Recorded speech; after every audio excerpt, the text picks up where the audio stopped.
Si dating Senate President Juan Ponce Enrile, mga kapatid, muling nagsalita at binatikos ang mga OFWs na nagbabala, mga kapatid, no, na magsasagawa daw sila ng zero remittances. Kung naaalala ninyo nitong nakaraan, di ba, binigyan natin ng reaction video itong si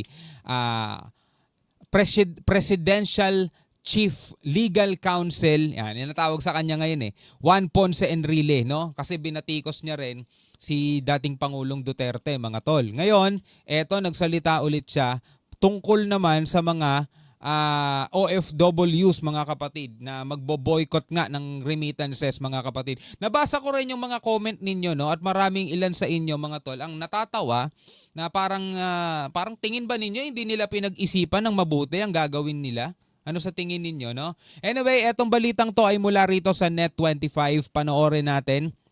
Bago natin to simulan, huwag mong kalimutan mag-subscribe.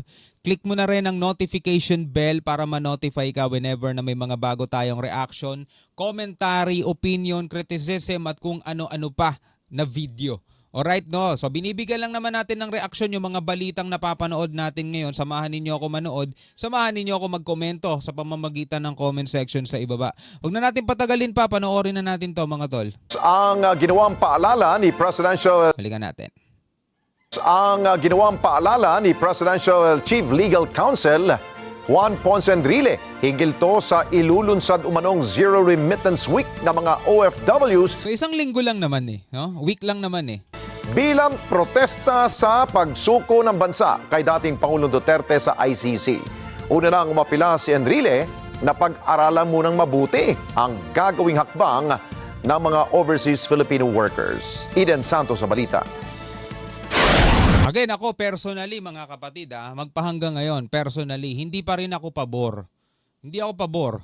No? Pero hindi ako lumalaban sa pamamahala ng Pilipinas. Pero hindi ako pabor. Kung ako lang naman ang tatanungin. No? Pag may nagtanong, kung sakali lang may magtanong sa akin, kung sakali lang naman, kung wala, di wala. Kung sakali lang may magtanong sa akin, anong masasabi mo sa pagkaka-aresto sa dating Pangulong Duterte? Hindi ako pabor. Ganun lang naman talaga yon, mga tol. Simple as that. Kung pabor ka, bahala ka, ako hindi. Umani ng kaliwat kanang batikos si dating Senate President at Presidential Chief Legal Counsel Juan Ponce Enrile. Yan ay matapos mag-post sa kanyang FB account si Enrile at pinaalalahanan ang sinumang nagpayo sa mga OFW na suspindihin ang pagpapadala nila ng pera sa Pilipinas. Basahin natin. This is a humble, unsolicited reminder to our social and political leaders, okay? Whoever advised Filipino OFWs to suspend the remittance of their earnings abroad to the country should think many times about the adverse consequences of the advice to our OFWs. No? As I said before, for every action, there is always a possible counteraction. If such an advice is followed by some OFWs, what will happen should Congress, for instance, retaliates and cancel or also suspend the tax privileges of the OFWs that follows the advice? The OFWs are income tax free on their earnings abroad. They do not pay travel taxes. They do not pay airport fees. They are exempt from the documentary stamp taxes on the remittances. And they are also exempt from filing income tax returns. In addition, they have to have passports to be able to work as OFWs. Congress granted these privileges to them by laws enacted by it. I earnestly suggest to our OFWs to study carefully that advice to them before they get burned by it. Hindi na natin kailangan Tagalogin, mga kapatid. Kayang-kaya nyo nang unawain yan, mga tol. Anong masasabi ninyo dito sa sinabi ni Juan Ponce Enrile?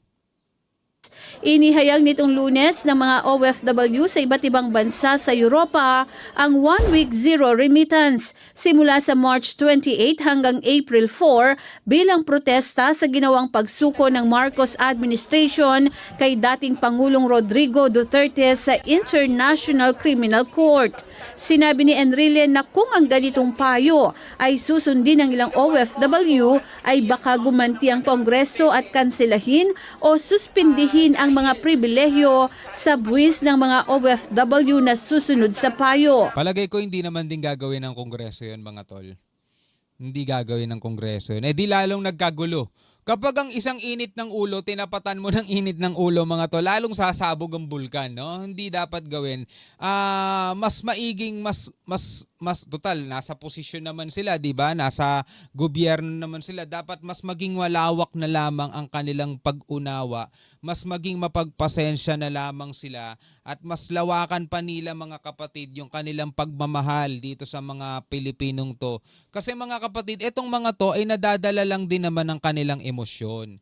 Diba? Totoo naman kasi, mga kapatid, na dito sa Pilipinas, sobrang ano natin sa politika, sobrang ano natin, at masyado tayong attach, mga kapatid, no, dito sa politika, na to the point na yung mga dating magkaibigan nagiging magkaaway, even magkaanak, mga tol, nagiging magkaaway dahil sa magkaibang sinusuportahan lamang na panig, mga tol. Masyado tayong rito sa politika, mga kapatid Kaya syempre bilang mga mambabatas o nasa gobyerno, dapat mas maging na lang sila, maunawain, no, para hindi na lalo pang lumala ang gulo. Etong mga to hindi naman yan tatagal kasi kailangan din naman ng pamilya nila yung mga remittances nila Hindi naman talaga pwedeng gawin nilang habang buhay na hindi na sila magpapadala, kasi hindi naman yung gobyerno ang sinasaktan nila, maging yung mga pamilya nila. Kaya nga sila nag-abroad, para meron silang mas malaking maipadala sa pamilya nila. Hindi naman sila nag-abroad dahil kay dating Pangulong Duterte, di ba?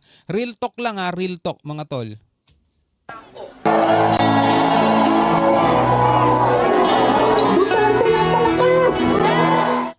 Inihalimbawa nito ang income tax ng mga OFW na libre.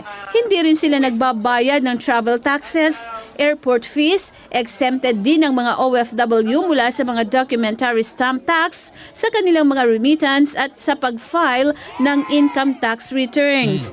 Bukod dito, kailangan din anya nilang magkaroon ng mga passport para makapagtrabaho bilang OFW na pribilehiyong ipinagkaloob sa kanila ng Kongreso sa pamagitan ng mga batas na pinagtibay ng mga mambabatas. Umapila ito sa mga OFW na pag-aralang mabuti ang payo sa kanila.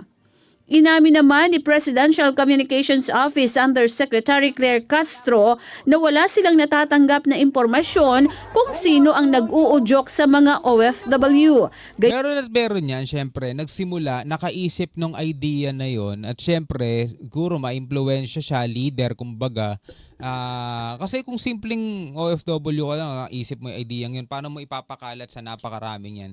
Meron kang kapangyarihan dyan, o may boses ka para magbigay ng ganong klaseng idea. Pero tulad nga nung sinabi ko, hindi naman kailangan gawin ng gobyerno natin yung ganon, kakanselahin ko yung ganito mo, yung ganyan mo, di ba? Hindi na kayo magiging tax-free. Parang hindi naman kasi kailangan mangyari yun. At pag ginawa ng gobyerno yun, di lalong nagkagulo-gulo, di ba? Kapayapaan nga dapat mamaamang umiral dito, mga kapatid, di ba? Dapat magkaisa tayo No? Talaga nadadala lang ng emosyon tong mga to, pero hindi naman pang matagalan yan. Dahil tulad nga ng sinabi ko rin kanina, may mga pamilya yan dito sa Pilipinas. Gayunman, nakarating na anya sa kaalaman ni Pangulong Ferdinand Marcos Jr. ang plano ng mga OFW. Nalaman na po ito, especially at nagbigay na nga rin po ng mensahe ang ating Presidential Chief Legal Counsel.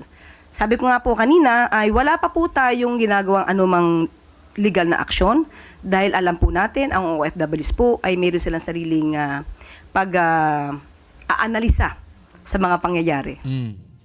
Pero dismayado ang karamihan sa mga nagkomento sa post ni Enrile dahil sa halip na solusyonan ang problema ay nagbabala ito sa posibleng ganti ng Kongreso sa ilulunsad na zero remittance. Totoo rin naman, mga tol. Totoo rin naman. Yun din naman ang naging reaction ko, di ba?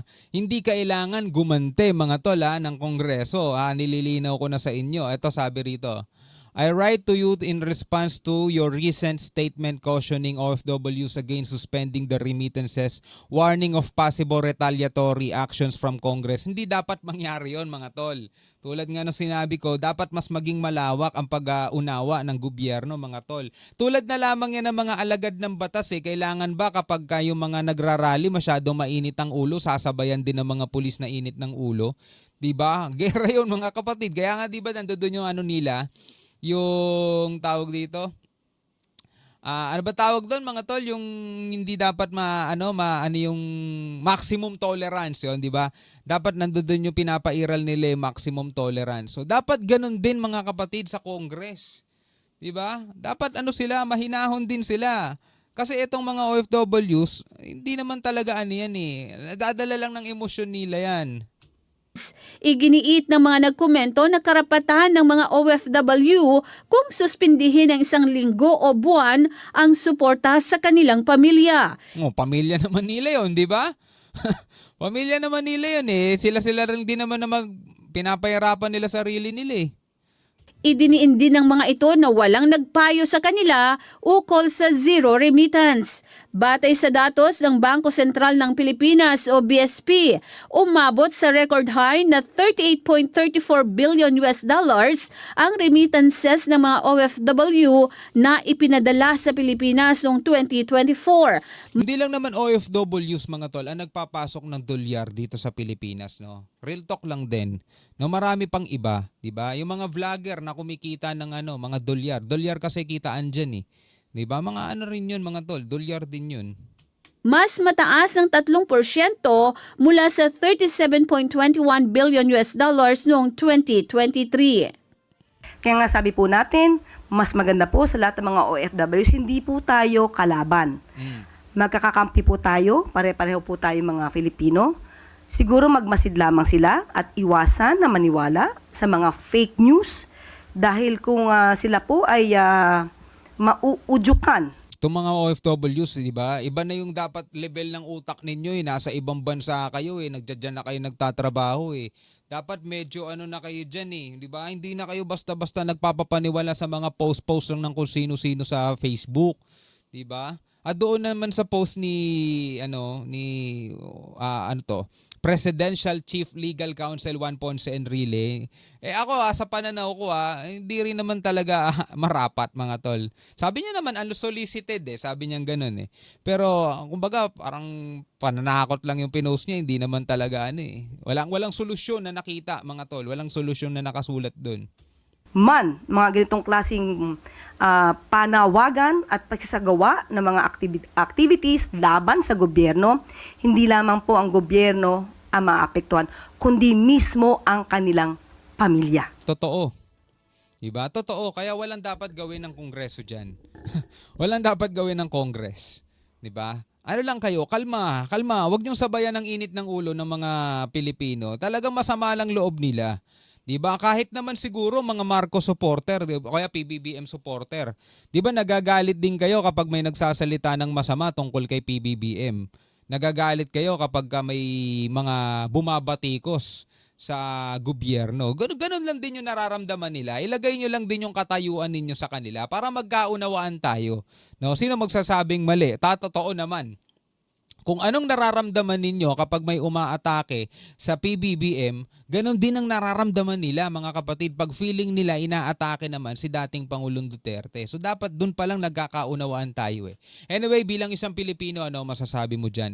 Comment na lamang kayo sa ibaba. Hanggang sa muli, ako nga pala si Shobaldi. Peace out.